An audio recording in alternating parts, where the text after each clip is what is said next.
Hi everyone, I'm so excited to make this video. 3.5 months ago I had my surgery and God has been so good. I want to thank each and every one of you for all of your love and your prayers and support during this really trying time in my life. On February 19th I had endoscopic brain surgery, and I have to say Dr. Shahinian and his team were amazing. I had what was considered by many doctors an inoperable brain tumor, and they were able to completely remove the tumor safely, and I'm here today, just a walking, talking miracle. I felt so much care, and I just knew I was in the best hands, that by God's providence, He had led me to the best surgeon, and that at the perfect time and the perfect place that I was having the surgery, and I had so much peace in my heart, which was truly remarkable. But I know without a doubt that the peace was because of so many of your prayers. It's been quite a journey during recovery. During the operation, Dr. Shahinian explained to my family that if he proceeded to take out the tumor, that I would likely be deaf in my left ear, because the tumor was pressing on 3 cranial nerves, the one that affects the hearing and vision in my left eye, and the balance and facial nerve. And it was also pressing on the brain stem, and an artery was running through it. So it was very, very risky surgery.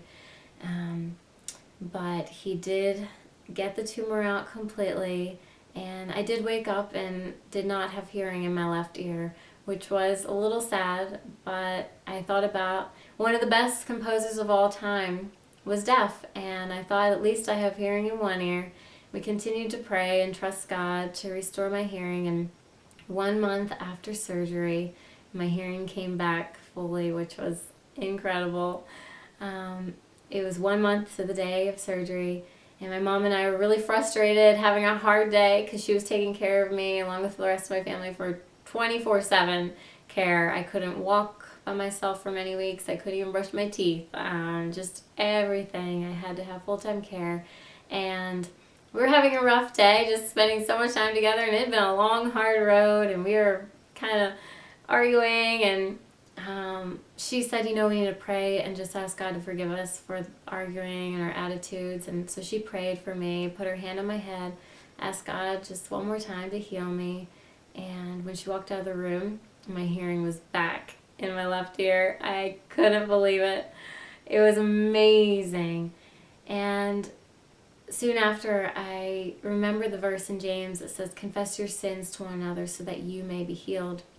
And I thought about how, sometimes we think, well, if we just have it all together, God's going to bless us. Or, if I'm just strong enough, or I do good works, or if I just have enough faith.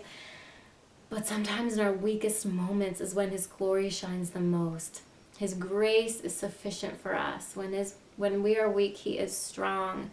And when we humble ourselves to confess that we can't do it on our own, that we are sinful, that we are weak, and we are frail human beings, then God is ready to meet us there and to show His glory and His strength. So this was just kind of a huge example of that, but I think we can experience that in our everyday lives, just continually going to the throne of God and asking for His help, confessing that we are not strong enough to make it on our own, that we need Him, and to just be willing to receive His power, not trying to just rely on our own strength and power. So that was just a really humbling experience, and to realize that He did such an amazing miracle at such a weak moment in my life. That was really, really beautiful. And so many other miracles have happened. My eyes right after surgery were not very good. I could hardly see anything. Everything was doubled, and it was very painful to open my eyes. I was very light sensitive. So that's why I haven't been on social media or the computer for so long, because I really wasn't able to look at a screen. But my eyes have been healing, and that alone is a huge miracle, because we found out after surgery that the tumor was called a schwannoma, And that meant that it was really created out of the cells, that sixth cranial nerve, the cells there that affect the movement of my left eye, the lateral movement. And because the nerve had kind of become a tumor, we thought if that was the case, if it was a schwannoma, I would lose that nerve. And somehow, again, by God's grace and Dr. Shahinian's skill, I was able to keep that nerve, and it was spared. And so my eyes have been healing every day. I haven't been driving for almost a year, and I'm really hoping soon in the next few months I can drive again once that nerve completely heals. So many amazing miracles. My balance has returned almost completely. I'm able to just walk and do all my normal things again, and my facial nerve has healed. For a while that was partially paralyzed and I couldn't really even smile, so it's so good to be able to smile now and use the facial nerve again. All these things that I probably took for granted big time before, but now I'm so grateful for. And oh, just what an amazing road it's been. It's been hard but beautiful. The day before surgery I had another blessing. I was hiking on a trail with my boyfriend in California, just trying to get some fresh air before the surgery, and my two brothers showed up on the trail and surprised me. They had flown out to California to be with me, so that was really special to just have a lot of my family there and just feel all that love and support going in. And I was also able to spend time with Bruce Marciano and his beautiful wife Maria during my stay in California. He is the film director and actor in Hollywood who actually led me and introduced me to my surgeon. So just that alone, that whole story of God's providence leading me to my doctor and really just getting to spend time with them was very special as well. And even during my recovery, just being so vulnerable and so helpless and having to depend on family to take care of me. It's been difficult, but so amazing to realize that we can't do life on our own. We weren't created to do life on our own. We were created to need one another and to help one another and to give and to receive. And that's just been a big lesson for me as well, that I'm not independent, that we are dependent on God every day, and we are dependent on others as well. And I hope that I can offer the same type of just love and care to others as I have received from all of you and from family and friends during this time. I have another exciting surprise. I got engaged on May 13th to the love of my life, Jamie, and oh my goodness, we were just so excited. We're getting married in September, and he has been such a rock for me during the past several months. Just such a faithful, loving support there by my side, constantly helping me get through this season. And I'm so grateful to him, and I love him so much. And I actually asked for your prayers for Jamie also. We found out recently he had gotten diagnosed with cancer.